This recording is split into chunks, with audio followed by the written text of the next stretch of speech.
মাত্র 10 টাকার কলমি শাক দিয়ে আপনাকে এমন একটা রেসিপি দিব, মাছ মাংস খাওয়া ভুলে যাবে, এত মজা হয় রান্নাটা। আর রান্নাটা করতেও একবারে মনে করেন পানির মতো সহজ। তো বেশি কথা না কয়ে চলেন রান্নাটা করে ফেলাই। আমি কড়াইয়ের মধ্যে দিয়ে দিলাম তেল, তারপরে পেঁয়াজ, কাঁচা মরিচ, রসুন আর ধনিয়া পাতা দিয়ে দিলাম, তারপরে দিয়ে দিলাম পরিমাণ মতো লবণ। তারপরে এটা সুন্দর করে নেড়ে চেড়ে ভাজা নিব। এখানে রসুনটা কিন্তু আপনারা কুচি কুচি করে আবার কাটবার চান না, এখানে আলামটা কোয়া ইউজ করবেন, কারণ এইভাবে রান্না করলে আরো বেশি মজা লাগে। সবকিছু নেড়ে চেড়ে ভাজা নেওয়ার পরে এখানে আমি দিয়ে দিব একটু মরিচের গুঁড়া, হলুদের গুঁড়া, তারপরে দিয়ে দিব পানি। আর এখানে আমি মরিচের গুঁড়াটা বেশি করে ইউজ করছি, কারণ আমার কাছে ঝাল ঝাল মজা লাগে, মানে এই রান্নাটা ঝাল হলে এত টেস্ট লাগে। ওখানে আমি মশলাটা হালকা একটু ভাজা ভাজা কইরা তারপর এটার মধ্যে আমি দিয়ে দিব পানি। তারপরে এই শাক রান্নার আসল নায়ক অথবা নায়ক আপনারা যাই কন, এই যে এটা হইলো শুটকিটা, এই যে বাঁশপাতা শুটকি, এটা এত মজা। তো আমি এটা ভালোভাবে ধুয়ে নিচ্ছি। এই শুটকিটা আমি এখানে দিয়ে দিব। আপনারা এটা দেওয়ার আগে ভালোভাবে ধুয়ে নিন, মানে আমি অনেকক্ষণ পানির মধ্যে ভিজা রাখছিলাম, তারপরে এটা ভালোভাবে পরিষ্কার করছি। কি আছে দুনিয়ার যত খাওয়ান আছে সব খায়, কিন্তু শুটকি খাবার যায় না। কি রে ভাই, শুটকি কি দোষ করছে? এত মজার একটা খাবার মানুষ মিস করে কেমনে? আমি নিজেই কিন্তু মাছ খাই না, মানে অনেক রকমের মাছ আছে আমি খাই না, কিন্তু শুটকিটা কিন্তু আমি মিস করি না। মানে শুটকিটা আমার লাগবে। যখনই মনে করেন মাংস টাংস ভালো লাগে না, তখনই মনে করেন শুটকি ভর্তা হোক, শুটকি ভাজি হোক, যাই হোক আমার কাছে ভালো লাগে। দেখেন কথা কইতে কইতে আমি শুটকিটার লগে মশলাটা একবারে কষায় ফেলাইছি, মানে একেবারে তেল উঠা পর্যন্ত আমি জিনিসটারে কষাইছি।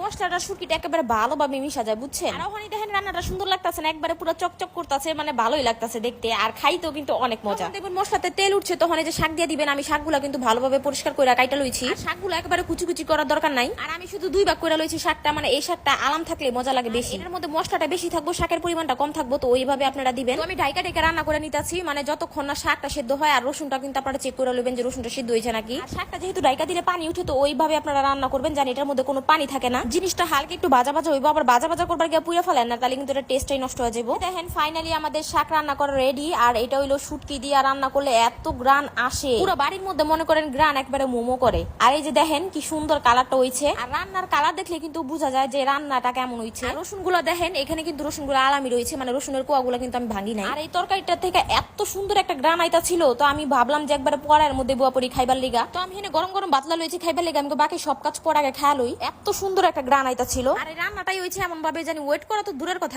খেয়াল হই। আর এই যে দেখেন ভাতটা হইলো গরম, আর এই যে তরকারিটা হইলো গরম। আমার মনে করেন হাতে এত গরম লাগতেছে, পরে আমি আবার ঘরে গেছি, ঘরে যাই সুন্দর করে মাখাইতাছি। আর হইলো এই যে দেখেন রসুনটা, মানে এত সুন্দর রসুন গইলা গইলা যাইতাছে পুরা। ভাতের লগে একেবারে মা খায়া খাইতে এত মজা। আর এটার মধ্যে যদি আপনারা দিয়ে দেন 1 টুকরা লেবু, এই যে দেখেন লেবুর রসটা দিয়ে আমি খাইতেছিলাম। এটার মধ্যে কিন্তু অবশ্যই আপনারা লেবুর রস দিবেন, তাহলে কিন্তু এটা স্বাদ আরো দ্বিগুণ বেড়ে যায়। একেবারে ঝাল ঝাল হইছে, দেখতে যেরকম সুন্দর খাইতেও কিন্তু অসম্ভব মজা। আমি খাওয়ার সময় আমার ছোট ভাই বোন কইতাছে আমার একটু দাও, আমার একটু দাও, তো অগর আমি লুকমা বানা দিতাছিলাম। এই যে দেখেন খাওয়ার পরে আমি আবারও ভাত লইছি, মানে এটা এত মজা, পরে আবারও ভাত লই আমি আবারও মাখা খাইতাছিলাম। আজকের এই ভিডিওটা কার কাছে ভালো লাগছে অবশ্যই কমেন্ট করে জানাবেন। আমার ভিডিওটা ভালো লাগলে আমার পেজটা ফলো করে দিবেন, আমার ভিডিওটাতে একটা লাইক করে দিবেন। আর টিকটকে থেকে যারা দেখতেছেন তারা অবশ্যই আমার পেজটা ফলো করে দিবেন। টিকটক আইডির বায়োতে কিন্তু আমার পেজের লিংকটা দেওয়া আছে। তো আজকের জন্য আল্লাহ হাফিজ, বাই বাই।